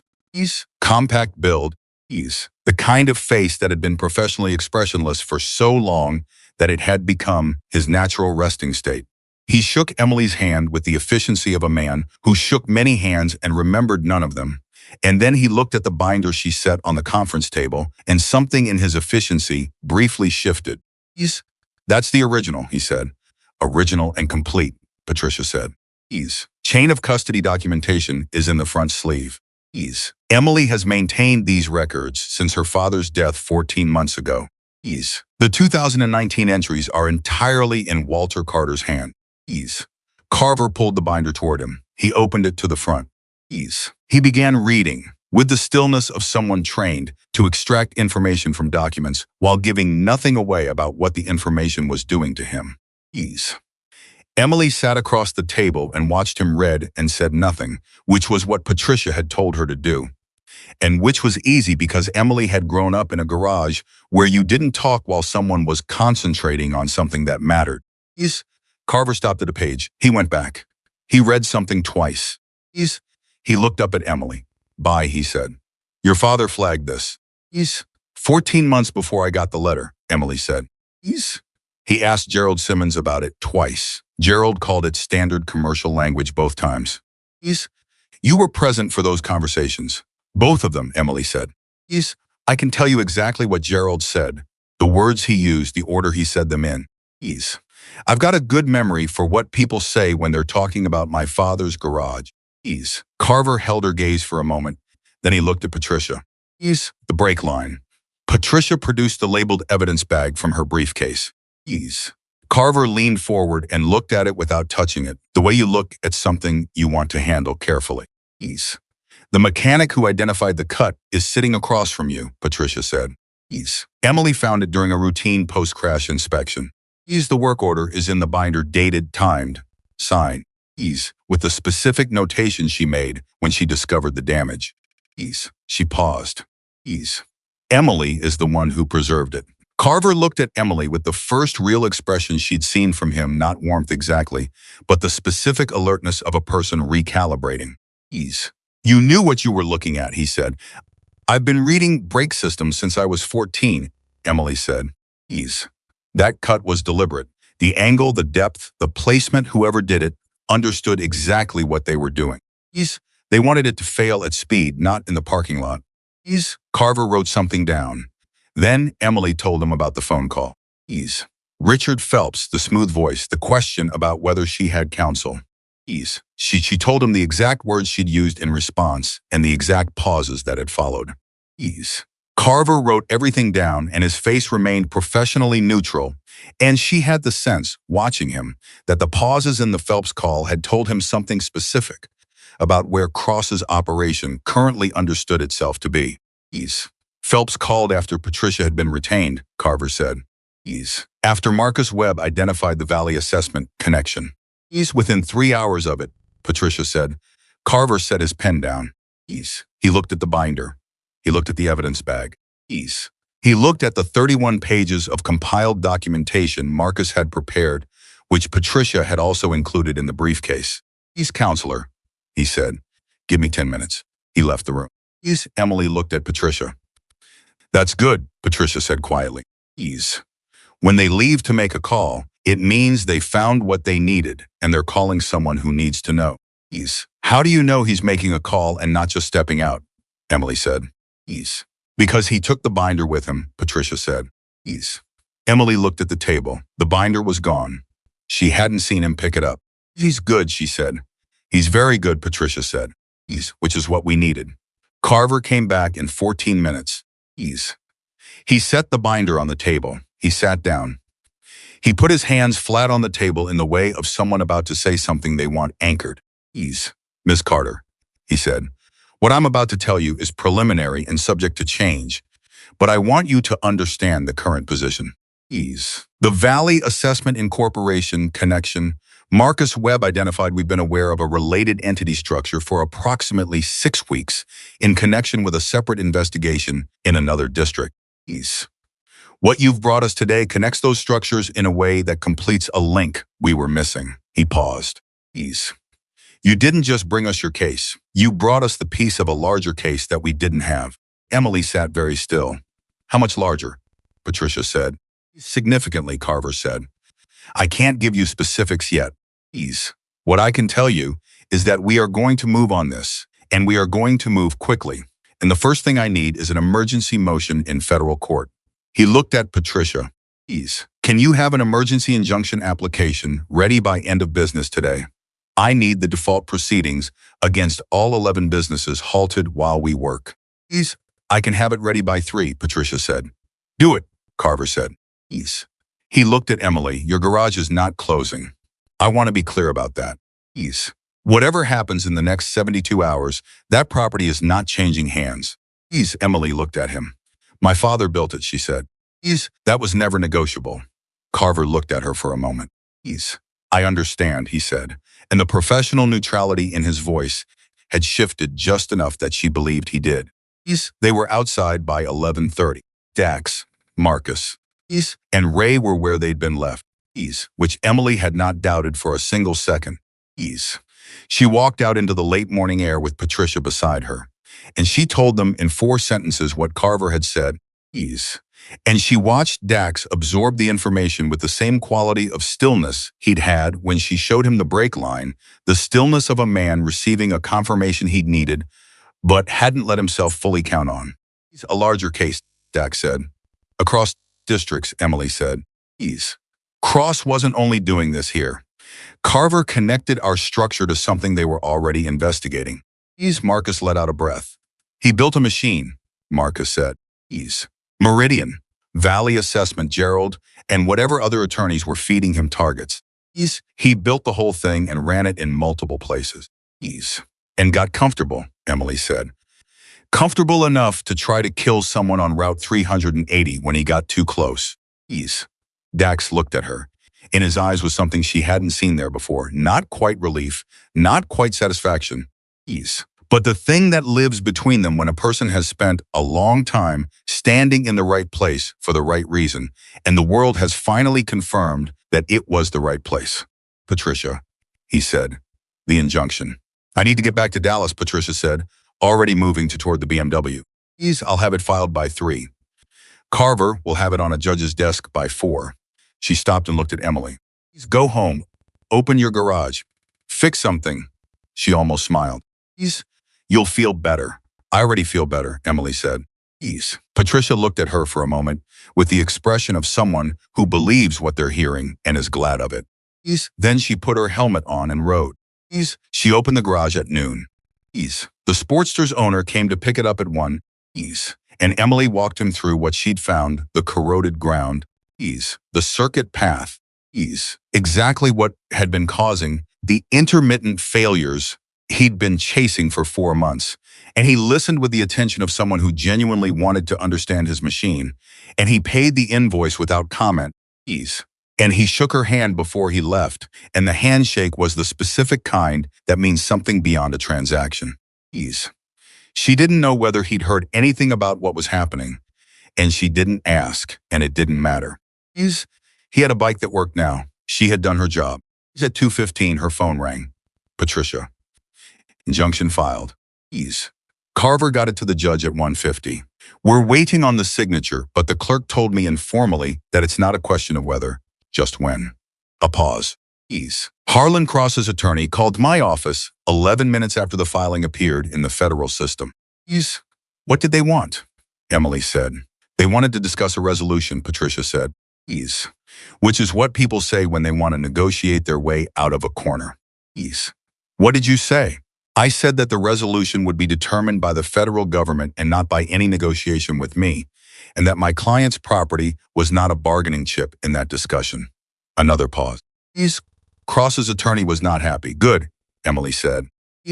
Also, Patricia said, Carver called. The injunction covers all 11 businesses. Every default proceeding is halted as of this filing. Frank Kowalski. Rosie Mendez. The body shop in Gainesville. All of them. Her voice shifted slightly into a register that was still professional but had something human moving through it. None of them are losing their businesses today. Emily was standing at the workbench. She had her hand flat on the surface of it, the same way she'd put her hand on the wall below the sign the night before. The wood of the workbench was worn smooth in places by 22 years of the same gesture, her father's hand setting things down on it, working on it, leaning on it when he needed to think. Patricia, she said. Thank you. Do good work, Patricia said. That's all I ask of the people I represent. A brief pause. Your father did. You do too. She ended the call. Emily stood at the workbench for a moment. Then she heard motorcycles. Not 6 this time. She walked to the garage door and looked out, and what she saw stopped her where she stood. There were motorcycles coming down the road. She counted without meaning to. The way she always counted engines. But the count kept going past what she expected, past 10. Past 20. Past 30, and they were turning into her lot in a steady stream. Parking in rows. And the riders were dismounting and standing, and more were still coming. And she gripped the doorframe, and she watched, and she kept counting, and when she stopped counting, she had reached 134. 134 Harleys in her father's parking lot. 134 members of the Hells Angels standing in the Texas afternoon sun. And Dax Walker walking toward her from the front of all of them. She had not cried through any of this. She had not cried at the letter, or the brake line. Or Gerald's name said in Patricia's careful voice, or her father's note in the binder, or Carver telling her the garage was not closing. Ease. She had held every piece of it with steady hands and a clear head, and the deliberate choice not to break in front of anyone, because breaking in front of people was not something her father had ever done, and it was not something she did either. Ease. She came extremely close to breaking right now. She held it. Ease. But it was close. Dax stopped in front of her. He looked at her face, whatever was visible on it, and his own face did something complicated and quiet. Ease, I made some calls last night, he said, after you went to sleep. Ease, how many calls, she said. Her voice was steady. She was proud of it. Ease, enough, he said. People wanted to know. About your father. Ease. About the garage. About the midnight repair that didn't have to happen. He looked at her. Ease. About a 25-year-old woman who opened her door when she didn't have to and did the right thing when nobody was watching. Ease. Emily looked at the lot full of motorcycles. They're not here to threaten anyone, Dax said. Ease. No one's going to do anything. Ease. We're just going to stand here. Ease. In your father's parking lot. Ease. Where everyone can see us. Ease. So that when Cross looks at the situation right now, Ease, what he sees is that you are not alone. Ease. He paused. Ease. He has been counting on you being alone. He built his whole plan around every target being isolated, not knowing about each other, facing him one at a time. His voice was quiet and very direct. Ease. We're showing him he miscalculated. Emily looked at the 134 men and the 134 machines filling the lot her father had paved himself 22 years ago on a piece of land no one else had wanted. Ease. He'll see this, she said. He'll hear about it in the next 20 minutes, Dax said. Ease. People take photographs. Word travels. He looked at her. Ease. Is this all right? She looked at him. Ease. She thought about what he'd said to her 2 days ago. The story has to be yours. And she thought about the fact that this was true, and this was also hers, and there was no contradiction between those two things. Ease. She had fixed the bike. She had kept the binder. She had gone to the FBI with her father's documentation and told the truth without embellishment. Ease. And now 134 people had chosen to stand in her parking lot because they had decided she was worth standing beside. Ease. Her father had done July 4th cookouts for 40 years and fed 60 people in this lot and never once thought he was doing something remarkable. Ease. He had just thought he was being a neighbor. This was the same thing, just larger. Ease, it's all right, she said. Do you want coffee? Ease. Dax looked at her for a moment with the same expression she'd seen on him in the hours before dawn when she'd handed him a mug, and he'd understood that she was going to treat him like a person regardless of what he was wearing. Ease, for 134 people, he said. I have a big pot, she said. Ease. Something broke open in Dax Walker's face, not dramatically, not in a way that would have been visible to anyone more than 3 feet away. Ease. But Emily was 3 feet away. Ease. And she saw at the guard that a 62-year-old man carries after 40 years of the world deciding who he is before he opens his mouth. Ease. Dropping for just a moment. Ease. And underneath it was something that had probably been there the whole time. Something that looked like the face of a man who had spent a long career protecting things he loved and had not always been thanked for it. Ease. Yeah, he said. Okay. Ease. She turned back into the garage to put the pot on. Ease. And behind her the lot was full of the sound of 134 engines cooling in the afternoon air. Ease. And her father's sign was above the door in its dark green letters. Ease. And the binder was on the desk in the back room, and the brake line was in its labeled bag on the parts shelf. Ease. And somewhere across the county, Harlan Cross was getting a phone call or a photograph or a piece of information that was going to make him understand that the woman he had tried to make invisible had turned out to be the most visible person in Denton County today. Ease. Cross's attorney called Patricia again at 4:30. Ease. This time the conversation lasted 8 minutes. Patricia called Emily immediately afterward. Ease. He's trying to withdraw the default proceedings, Patricia said. Ease. Cross is attempting to settle the outstanding agreements at face value and walk away from all 11 properties. Ease. Emily had the coffee pot in her hand. Can he do that? Ease. He can attempt it, Patricia said. It doesn't resolve the federal investigation. Ease. Settling the civil agreements doesn't make the fraud or the conspiracy disappear. Ease. Carver's investigation continues regardless of what Cross tries to offer the individual business owners. She paused. Ease. But it tells us something. He's scared, Emily said. Ease. He's terrified, Patricia said. The photograph of your parking lot is apparently on 3 different local news sites. He's 134 motorcycles outside a small garage in Denton, Texas, tends to generate some coverage. A pause. A reporter from the Star-Telegram called my office 20 minutes ago. Emily set the coffee pot down. What did you tell them? She said. That my client would be available for a brief statement tomorrow morning, Patricia said. Outside Carter Cycles at 9 a.m. Another pause. If that's all right with you. Emily looked around the garage. At the tools on the wall. At the Indian in the corner, its owner coming to collect it tomorrow. At the Triumph, running clean now. Picked up that morning. At the lot outside, still full of motorcycles, and the people who had chosen to ride them here. At the sign above the door. 9 a.m., Emily said. That's fine. At 6 o'clock, people started leaving. Not all at once, gradually, in small groups, the way people leave a place they've been comfortable. They shook her hand, some of them. A few said things. Most just nodded, the way her father's customers used to nod when they picked up a bike that had been fixed. Right, a nod that means more than words because it doesn't need them. A man named Hector, who had not spoken to her until this moment, stopped beside the garage door on his way out. He was close to 70, built like he'd spent the first half of his life doing hard physical labor, and he had the specific posture of a man who had decided long ago exactly how much of the world's opinion he was going to carry. My grandfather ran a small shop in San Antonio, he said. He's hardware for 30 years. He paused.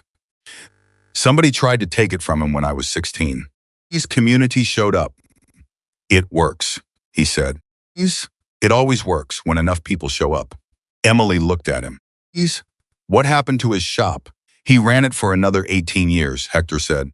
He's retired at 81. Sold it to a man from his church. He paused. His shop's still there. Emily nodded. Hector nodded. He walked to his bike. By 7:30, the lot was quiet. A half dozen bikes remained. Dax, Marcus, Ray, and 3 others who had, without announcement or discussion, simply not left. Emily didn't ask them why. She had stopped being surprised by the way these men made decisions. She went to the desk in the back room. She opened the 2019 binder. She turned to the page with her father's note. Gerald says 4 is standard. Something still reads wrong. Keep watching it. She looked at it for a long moment. Then she picked up a pen. Below her father's words, in her own handwriting, the same block letters, the same careful pressure. The letters she'd been told her whole life looked exactly like his. She wrote the date. And below the date she wrote, "We kept watching it, Dad. We found it." She put the pen down. She closed the binder. She put it back in its place on the shelf where it had lived for 6 years, where it would stay, because some records were not just documentation. Some records were proof of a life well built and a promise kept across a distance that no one had wanted to cross, but that turned out to be crossable. Because the right things had been written down at the right time by a careful man who raised a careful daughter in a garage on a piece of land no one else had wanted. Carter's Cycles, still standing. The Star-Telegram reporter arrived at 8:52. Her name was Sandra Voss. And she was younger than Emily had expected, maybe 28. 29, with a recorder in one hand and a notebook in the other, and the specific alertness of someone who had recognized, sometime in the last 18 hours, that what she'd been assigned was bigger than a local interest piece about motorcycles in a parking lot. She looked at the garage sign. She looked at the 6 remaining bikes in the lot. She looked at Emily, standing in her father's leather jacket with a cup of coffee and no prepared statement, and she said, "Thank you for agreeing to this." "I'm not doing this for me," Emily said. "I'm doing it because 11 businesses nearly lost everything and most people don't know it yet." Sandra Voss wrote that down before Emily had finished saying it. Patricia was there, standing slightly behind Emily's left shoulder in the position of someone who was present but not running the conversation. She had arrived at 8:40 with a revised update from Carver. The federal injunction, been signed by the judge at 7:20 that morning, formally halting all 11 default proceedings. And the investigation had expanded overnight to include 2 additional districts where a related entity structure had been operating under a different name but the same underlying mechanism. Cross's machine was larger than any of them had fully understood. Emily did not know all of it yet. Patricia had given her the outline on the walk from the parking lot to the garage door, and she had absorbed it the way she absorbed everything steadily, without performing the weight of it. But the scale of it was present in her mind while Sandra Voss positioned her recorder and the morning sun came through the open garage door and fell across the workbench where her father had spent 22 years building something worth stealing. Tell me about the night it started, Sandra said. Emily drank her coffee. She set the mug on the workbench. And she told it straight, no dramatization, no performance, the same plain, honest register she used when she was walking a customer through what had been wrong with their engine and how she'd fixed it. She told it the way her father had taught her to give estimates. Tell them what you found. Tell them what you did. Tell them what it means going forward. Don't oversell. Don't undersell. Just tell the truth in the order it happened. She told Sandra about the rain and the engine sound she'd heard from the road and the way she'd known something was wrong before she saw the headlights swing into her lot. She told her about getting Dax inside and the head wound and the coffee and the Road King and the brake line she'd found during the inspection. She told her about keeping the evidence because her father had taught her that documentation was the mechanic's most important tool. She told her about the Meridian letter in the desk drawer and the notes she'd made at 4 in the morning and the binder in the back room with her father's handwriting on every page. She told it without once saying I was afraid or I didn't know what to do because both of those things would have been untrue. She had known what to do. She had done it. Fear was not the engine of this story. Competence was. Loyalty was. The choice to do the right thing when nobody was watching was. Sandra Voss wrote constantly. She asked 3 questions, all of them good ones, and Emily answered all 3 directly. When Sandra asked about the 134 bikers in the parking lot, Emily paused for a moment, not because she didn't know what to say, but because she wanted to say it correctly. They came because they chose to, Emily said finally. Nobody asked them to. Nobody organized it as a show of force or a statement. They came because people in this community have been fighting alone for too long, and somebody finally showed them they didn't have to. She looked at Sandra steadily. My father used to say that the measure of a community is what it does for the people who need it most. Those men in the parking lot, they understood that before I did. Sandra looked up from her notebook. Do you consider them family now? Emily thought about Dax on the throne stool at midnight with his uneven pupils and his coffee and his absolute refusal to tell her anything less than the truth. She thought about Marcus sitting at her father's desk for 3 hours with a legal pad and 14 pages of notes and the specific knowledge of a man who had been a paralegal for 8 years before he'd made a different choice about his life. She thought about Ray holding a light for her in exactly the right place without being told twice. She thought about Hector, who had not spoken to her all day and then told her about his grandfather's hardware shop in San Antonio, and the community that had shown up and the shop that had still been there 60 years later. I think family isn't always what you're born into, Emily said. Sometimes it's what you earn together when something goes wrong, and everyone has to decide what they're going to do about it. She paused. They decided to show up. That's what family does. Sandra Voss looked at her recorder and looked at her notebook and looked at Emily Carter standing in the garage her father built. And she said, one more question. What happens to Carter's cycles now? Emily looked at the sign above the door. She had thought about this. In the early morning hours, between 4 and 6, while the lot was quiet outside and the coffee was fresh and the binder was closed, she had thought about what came next, not in the shape of a plan exactly, but in the shape of a direction, which was what her father always said was more important than a plan. Changed. Direction held. It stays open, Emily said. And it grows. She looked at Sandra. My father built a garage. I'm going to build what he would have built if he'd had more time. A place where young mechanics can learn the work the right way hands-on, from someone who knows what they're doing. Ease. A training program. Apprenticeships. She paused. There are kids in this county who are good with their hands and don't know it yet because nobody's given them the right tools and the right environment. My father gave me both. She looked at the garage around her. I'm not keeping this to myself. Sandra stopped writing. She looked at Emily. How old are you? 25, Emily said. Sandra looked at her for another moment. Then she wrote something down. Put the cap on her pen. And said, Thank you, Miss Carter. I think people need to hear this story. I think they do too, Emily said. The article ran online at 2 that afternoon. Patricia texted Emily a link at 2:14. Emily read it at the workbench. Between customers, she had 3 walk-ins that morning. 2 of whom mentioned they'd seen something about the garage on the news. And one of whom was a man named Curtis, who brought in a beat-up 2008 Kawasaki and said, with the directness of someone who had decided in advance to be honest, I heard about what happened here. I want to bring my business to somebody who deserves it. Emily had looked at the Kawasaki, which had clearly been neglected for at least 3 years, and then at Curtis, who was roughly 60 and had the hands of a man who worked outdoors and the eyes of someone who had read the article twice before he drove over. I'll take a look at it, she said. It's going to need some work. Whatever it needs, Curtis said. Price it fair and I'll pay it. I always price it fair, she said. Curtis had nodded. The nod that meant more than a transaction.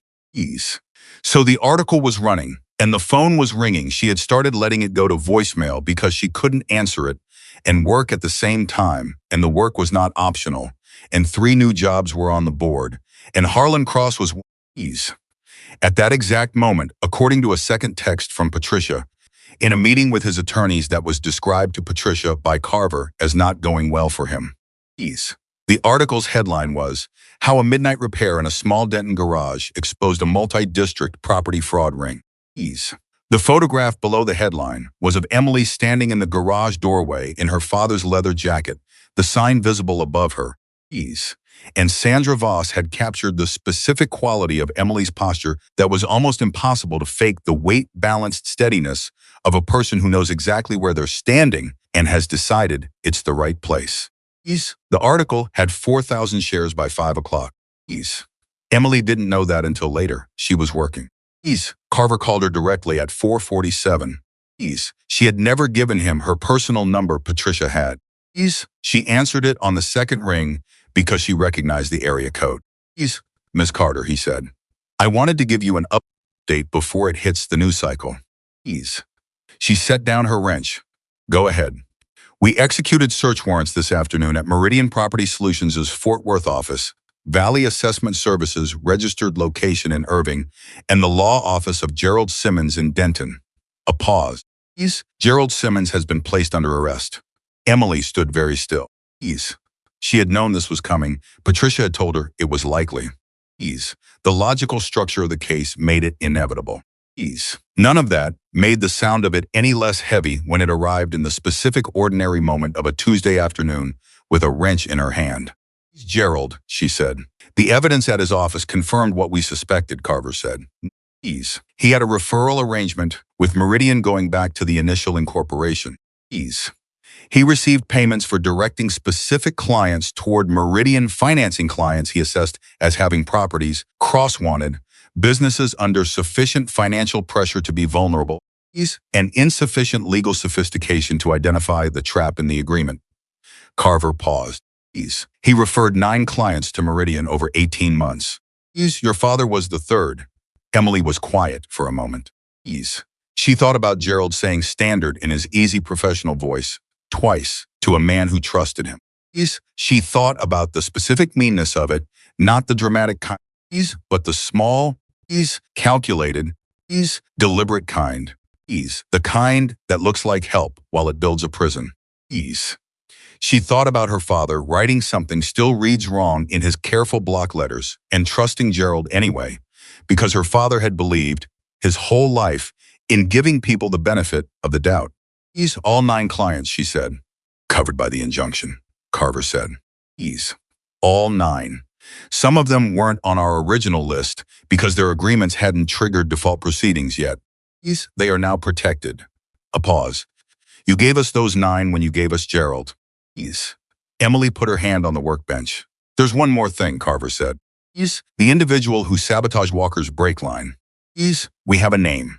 He's a private contractor cross-used for the formal term is asset protection consulting. His fingerprints are on 2 previous incidents in the other districts we've now connected to this network. He paused. He was arrested in Fort Worth at 3:15 this afternoon. Emily exhaled. It was the first time she had done that, actually exhaled, released something, since the moment she'd crouched beside the Road King with the flashlight at the specific angle and understood what she was looking at. Thank you, she said, for calling me directly. You're the reason we have this, Carver said. Not just the documentation, not just the binder. He paused, and for the first time his professional neutrality had something genuinely human moving underneath it. You're the reason because you kept the brake line. You labeled it. You dated it. You put it in a bag on a shelf. And you were ready to explain exactly where you'd found it and what it meant. Another pause. Most people, in your position at midnight, with a stranger's motorcycle in their shop and evidence of a crime in their hands, would not have done that. They would have been afraid of what it meant to have done it. My father taught me, Emily said, that evidence doesn't get less important because it's inconvenient. A silence. Smart man, Carver said. The best man I ever knew, she said. For the second time, she had said those exact words to the second person who had used those exact words to ask about him, and they were still completely true. She called Dax. He picked up on the first ring, which told her he had been expecting the call. She told him about Gerald's arrest. She told him about the contractor in Fort Worth.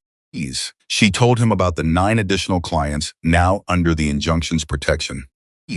She told him the way she told Sandra that morning, straight, in order, without dramatization, and he listened without interrupting, which was how she had come to understand he listened to things that mattered. When she finished, there was a pause. The contractor, Dax said, he's the man who cut the line. In custody in Fort Worth, she said. Another pause, longer. She waited through it. Okay, he said. Finally. Just that.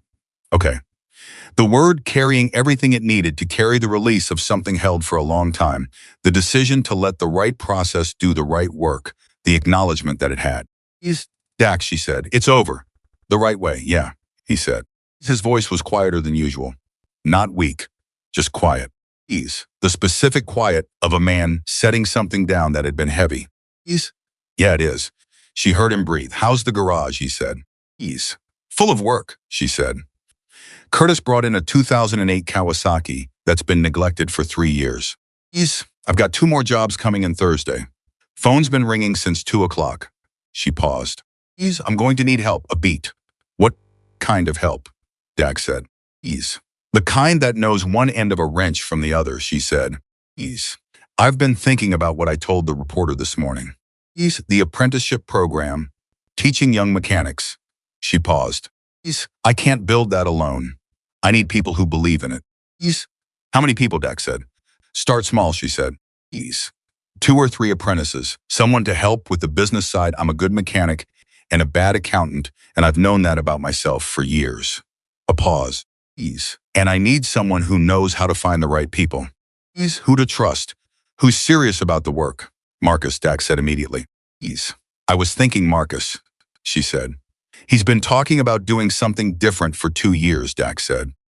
Something that uses both sides of what he knows. A pause. I'll talk to him. Tell him I can't pay him what a paralegal makes, she said. Tell him yourself, Dax said.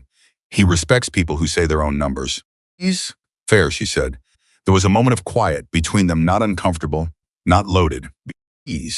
Just the specific quality of silence that exists between 2 people who have been through something difficult together and come out the other side knowing each other in the way that only that kind of experience produces. Emily, Dax said. Yeah, your father would be. He stopped. Started again. He built something worth protecting. You protected it. A pause. And now you're going to build something worth protecting on top of it. Ease. He stopped again. And she understood that this was a man who had not said words like the ones he was trying to say very often, and she gave him the time to find them. Ease. That's what it's supposed to look like, he said finally. Ease. When things go right. That's what it's supposed to look like. Ease. Emily looked at the sign above the door. Yeah, she said. Ease. I think so too. 3 months later, Carter's Cycles had 3 apprentices. Ease. The first was a 17-year-old named Deshawn, who had been referred by a teacher at the Denton High School who had watched him take apart and reassemble the school's broken lawnmower during a study hall and decided someone should know about him. Ease. Deshawn had walked in with his hands in his pockets and his eyes taking in everything and said almost nothing for the first 2 weeks. And then one afternoon, Emily had handed him a diagnostic problem on a customer's bike and walked away. Ease. And when she came back 40 minutes later, he had found the fault, documented it on the work order in clean block letters, and was waiting to explain his reasoning. Ease. She had given him the raise she'd planned to give him after 3 months. Ease. She gave it after 6 weeks. Ease. The second was a woman named Carmen. Ease. 22. Ease. Who had been doing shade tree mechanics on her own cars since she was 14 and had never been taken seriously because of where she'd learned and what she looked like. Ease. And who had heard about Carter's Cycles from a cousin who had heard about it from someone who had read the article. Ease. Carmen had precise hands and no tolerance for being underestimated, and an ability to work in companionable silence that Emily recognized immediately as a professional virtue. Ease. The third was a retired postal worker named Earl, 58, who had been restoring vintage bikes as a hobby for 20 years and wanted to learn the professional side of it. Ease. He was slower than the other two and more careful than anyone. And Emily had decided inside the first week that Earl's carefulness was worth more than speed in a training environment. And she had been correct. Ease.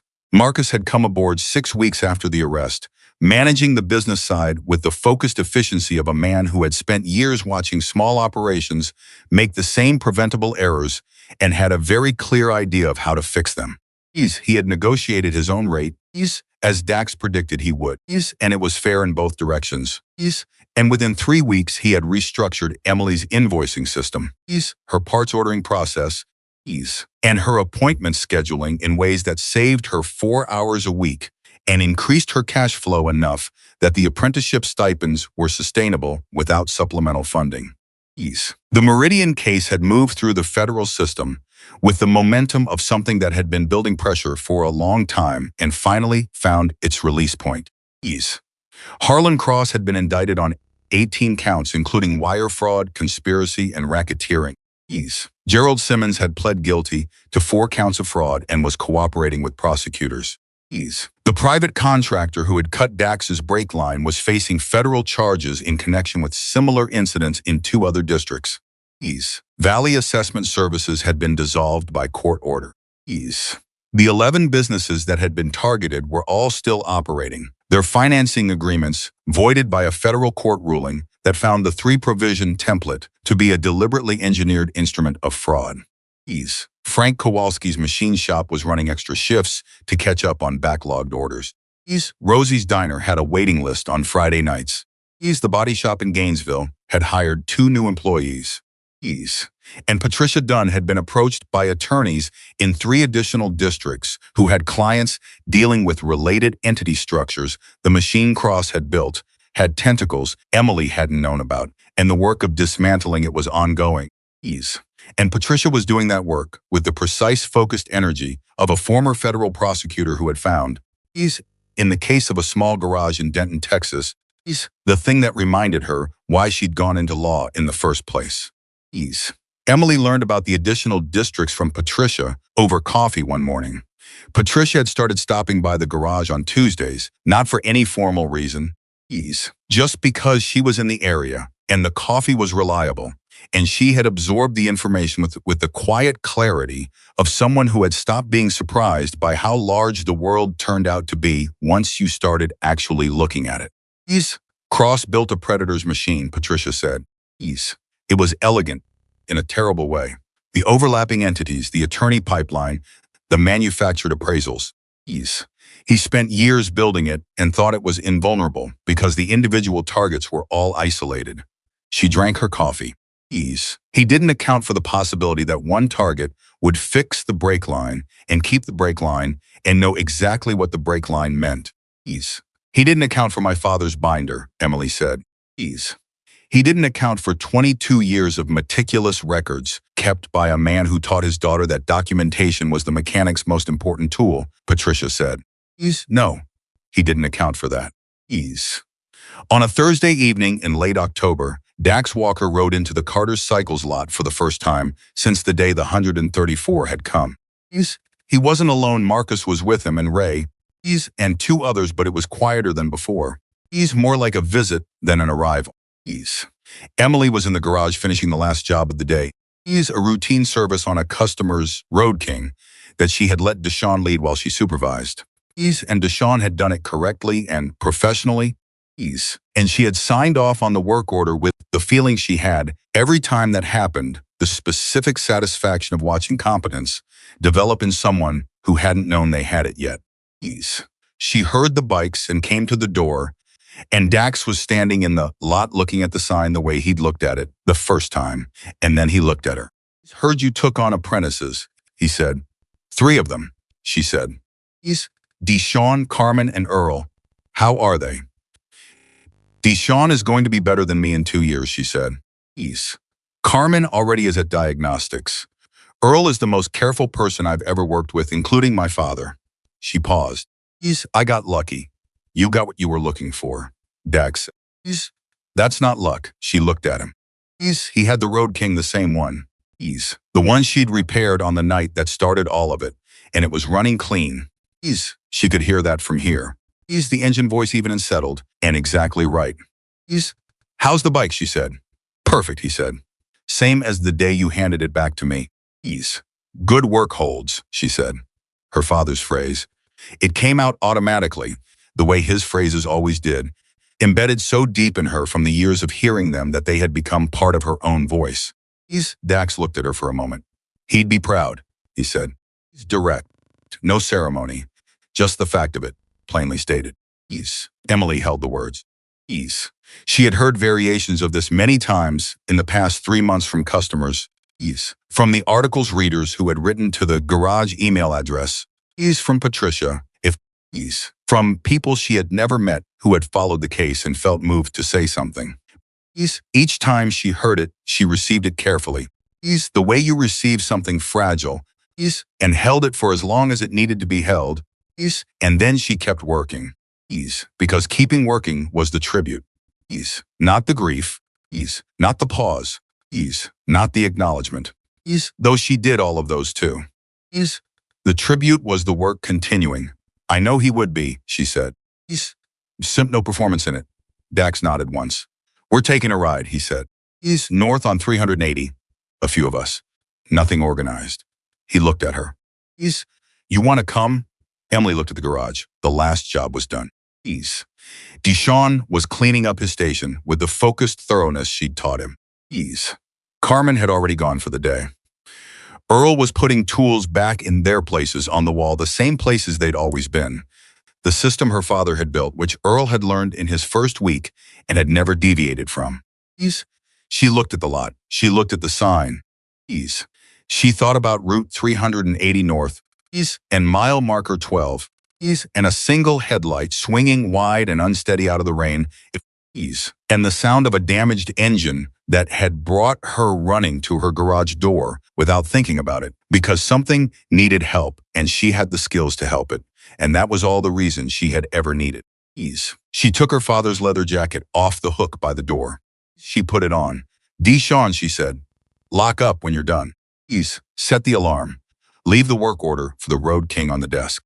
Deshawn looked up. He looked at Dax. He looked at the bikes in the lot. He looked at Emily in the leather jacket with the worn elbows.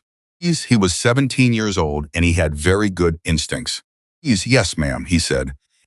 Emily walked out into the October evening. She stopped beside Dax and looked at the Road King, the machine that had come into her lot damaged and wrong, and had gone back out, correct and true. and she looked at the road beyond the lot, Route 380, running north into the dark, east. The same road she had watched a headlight travel down at midnight months ago when everything began. Please, I don't have a bike, she said. Dax looked at her. Please. Then he reached into his vest pocket and held out a single key. Please. She looked at it. She looked at him. In the back of Ray's trailer, he said, Please. 1998 Sportster. Belonged to a man who doesn't need it anymore. Please. Needs some work. Emily took the key. She felt the weight of it in her palm, the small, specific weight of a thing that contained a direction. Please, she looked at Dax. It needs work, she said. That's why we brought it to you, he said. Please. She closed her hand around the key. Emily Carter had opened a garage door at midnight for a stranger in the rain because he needed help, and she had the skills to provide it, and there had never been any other question worth asking. Please. She had found a cut brake line and labeled the evidence because her father had taught her that documentation was the mechanic's most important tool. Please. She had made notes at 4 in the morning and kept a binder and told the truth in a federal building and stood in a parking lot full of motorcycles and watched 134 people choose to show up. Please. She had built something with all of it, not just saved what her father had built, but built something new on top of it. Something that would outlast her the way Carter's cycles had outlasted Walter Carter. Because the things built right and maintained well and passed on with care are the things that last. The garage was behind her. The sign was above the door. The key was in her hand. She walked to the trailer to look at the 1998 Sportster. And she already knew what it needed. And she already knew she could fix it. And she already knew it would run right when she was done because good work holds. And careful people build things that last. And sometimes the smallest act of kindness at the darkest hour is not the end of anything but the beginning of everything worth keeping. Carter Cycles was open. Carter Cycles was always going to be open, and that was never going to change.